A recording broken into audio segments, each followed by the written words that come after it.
Hello, everyone. Welcome to AGH at Home. My name is Tyler, and today we're going to do a little art tutorial. We're going to look at some painting, but first we're going to look at how we can make our very own paint out of these. So these are old dried up markers. I'm sure you got lots of these around your house. If you haven't thrown them out yet, you can save these and you can turn these into paint. I'm going to show you how in just a second. There will be a couple other little hacks that we're going to do in our painting tutorial here, or our painting workshop here today. But first, let's start with the rest of the supplies you're going to need. I like to use a couple of cups with some water. I've got a few here. The markers, of course. Some paintbrushes if you have them. Some paper towel. If you don't have paintbrushes at home, you can use sponges. Those work just as well. Maybe a little bit less detailed, but that's okay. And then I'm also going to have a pencil and a marker handy. And of course, we need some paper. So today what I'm going to be using is some heavyweight watercolor paper. All that different from cardstock. If you don't have watercolor paper, you can use some heavy cardstock or even some white cardboard if you have it. Regular paper will be okay, but since we're using lots of water, it might end up kind of soaking through the paper and kind of ripping a little bit. So the heavier your paper, the better. All right. So let's see. What I've done with my paper here is I've taped it down to a board.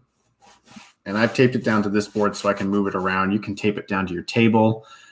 This way it keeps the paper flat. If you're painting and you add water and paint, sometimes the paper will kind of like wobble and sort of buckle a little bit. So the paper or the tape is just to sort of avoid that. All right, so this is more for if you don't actually have any watercolor paint. You can pick up decent watercolor paint at any art supply store or Dollarama or something like that. But if you want to use up these old markers, there's still, even though they're dried up, there's still tons of color inside. I usually keep the lids handy just in case if I am using markers and one of them, I lose a lid, then I have a spare handy. So all you're going to do is you're going to take the markers, as many as you want. I kind of organize them into colors, and then you I'll use this one. It has a little bit less. Drop it into some water here, like this. You might want to leave it a little bit, but I don't know if you can see it already. The water is starting to turn blue. And if you left it for maybe about 20 minutes even, it might get like that dark, which is pretty amazing.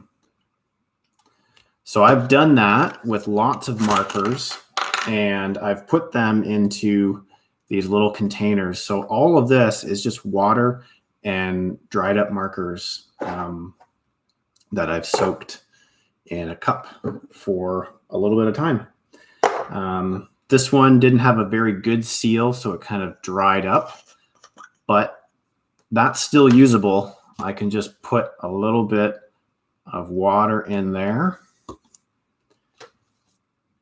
swirl it around,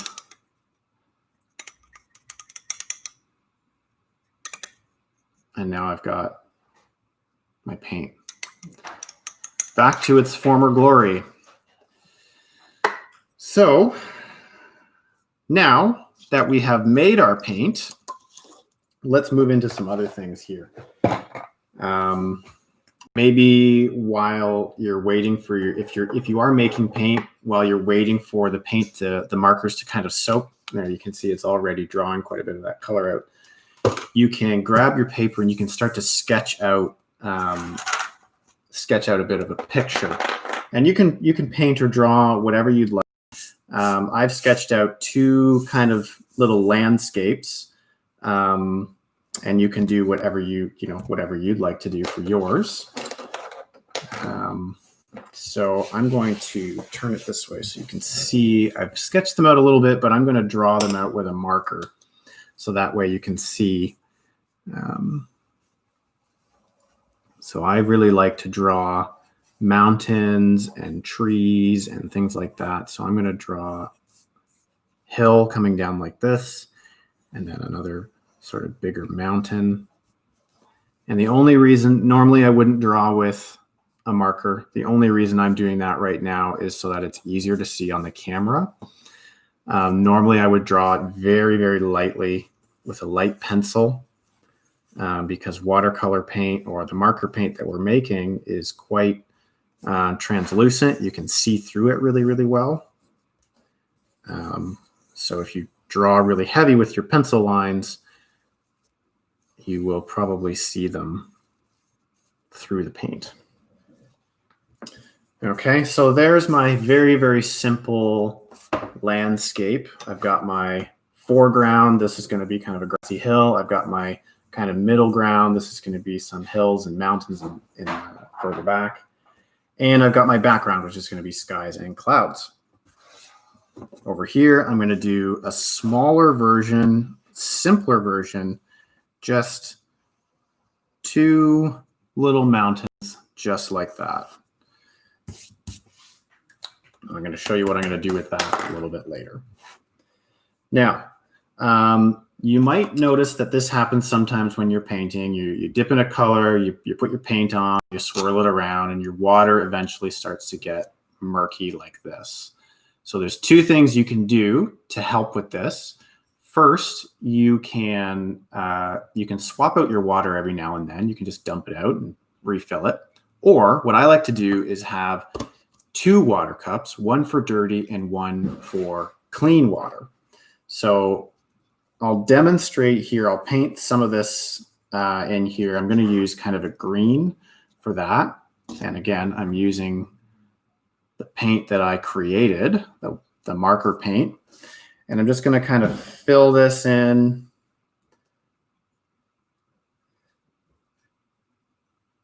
Just kind of laying a base layer down. Just like that.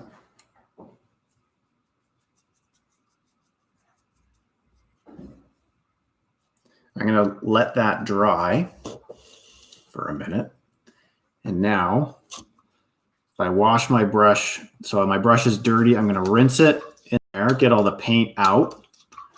And then when I'm switching colors, I'm going to dip it into the clean water. So I'm always going to have two here, one for dirty and one for clean. And that's going to really help keep things, keep your water a little bit cleaner, right? So if you can see, there's none of this color is coming through. All right, so now I'm going to move into the sky here with some of the blue that I made. And for this one, I'm going to show you actually with the sponge. If you don't have the brushes, you can just sort of dip the sponge in there. And I'm just going to sponge around in the sky. I'm going to go around, since I don't have any white paint, I'm going to go around my clouds, kind of like that, to get a nice textured thing going on. There we go. And now those extra little white spots, those can actually be other bits of wispy cloud. All right, so now my sponge, I'm going to squeeze it in there. And if you're using sponges, it's probably easier to have like a blue sponge, a red sponge, for different colors of paint. It's harder to clean these unless you do it in the sink. And this will happen to your hands a little bit. I used washable markers, so it'll wash out pretty easily. Now on this page, I've got this area is still wet. There's still water and the sky is still wet. So if I started to paint in here, the color I choose might start to bleed into the other colors. So I'm going to switch over to this one now, over here, and give this a bit of a minute to dry. So I'm going to show you a fun technique called wet into wet over here. And I'm just going to put some clear water from my clear water cup. Not a lot. I don't want it to be like a soaking puddle.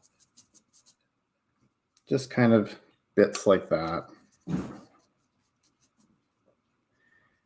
Okay, so I've got some water sitting on the paper. In your own, you'll be able to see it'll be kind of like shiny. And then what I'm going to do is I'm going to dip my brush into some paint, get some paint on my brush there, and I'm just going to dab it and drop it into the water that's kind of sitting there. And what's going to happen is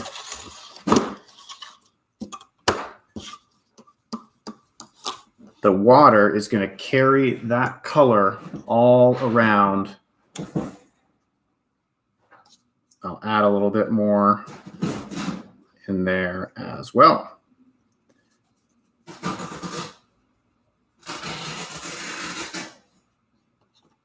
And I'm just going to sort of let that sit. I'm going to let the water do some of the work.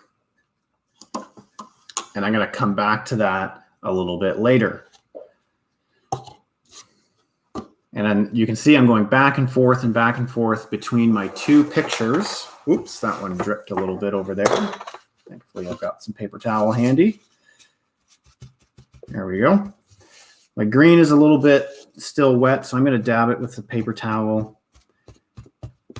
And the neat thing about doing that is I get a bit of a double texture going in there. So I'm pulling some of that green paint out, and you can see I get a little extra texture going on in there. And now for my mountains here, I am going to use some purple, I think. And maybe I'm going to go back to this brush here. It's going to mix with a bit of that yellow I put in there earlier. And if I did this like I did over here, if I painted the mountains in before these dried, the colors, they would all mix and mush together just like it is over here. If you're finding that your color is a bit too dark and you want it to be lighter, just add a little bit of water. And you can kind of wash it out just like that. Now I've got sort of a darker purple and it's getting lighter over here.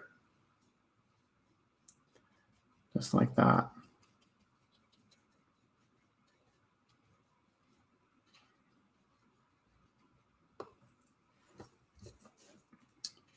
Perfect. Okay, rinsing my brush again. And now I'm going to let that dry and kind of move back to here. This one's still a little bit wet, but you can see what's happened to all the colors. They've all sort of blended and melted together. If you want to, you can take your paper towel and sort of lay it down. You can soak up some of that excess water, and then you can get some nice textures from the paper towel as well, especially if you crumple it and then sort of soak it up a bit like that. And then let's see, because I have a nice bright colorful sky up here, I think I'm going to do my mountains a little bit. I'm going to try and do them. I don't want them to stand out and be distracting. So I'm going to use this kind of brown. but I want it to be very, very light. So I'm just going to use, just putting a little bit in there and then using some water to kind of wash that out down to the bottom.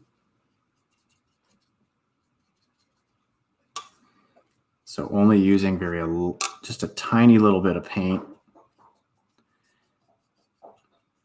And if you decide you want more, you can always add in more later on, right?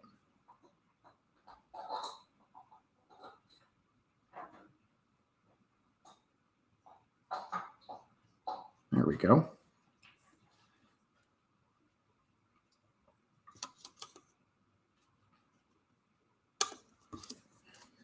I quite like the sort of this kind of white. It's almost like the mountains are peeking up above clouds, or it's really misty and foggy down there. And while I'm at it, I'm going to go ahead and do this one here.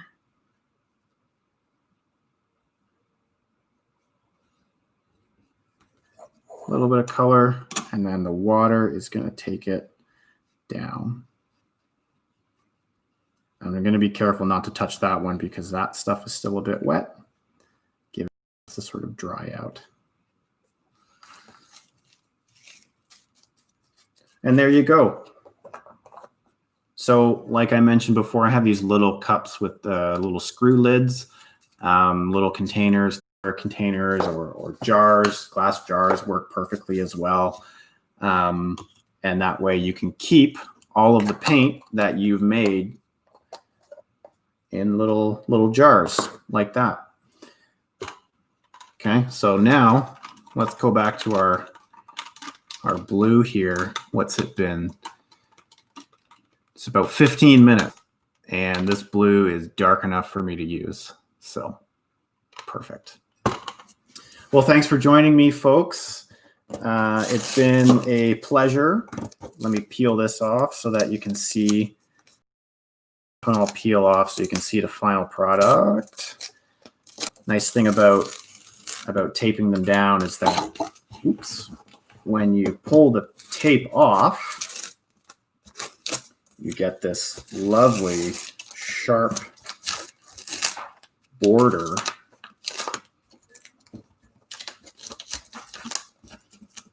around the edge like that.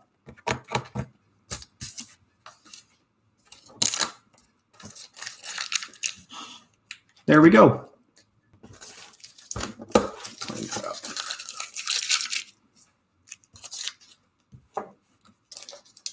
Thanks again for joining us, folks, and have a lovely weekend.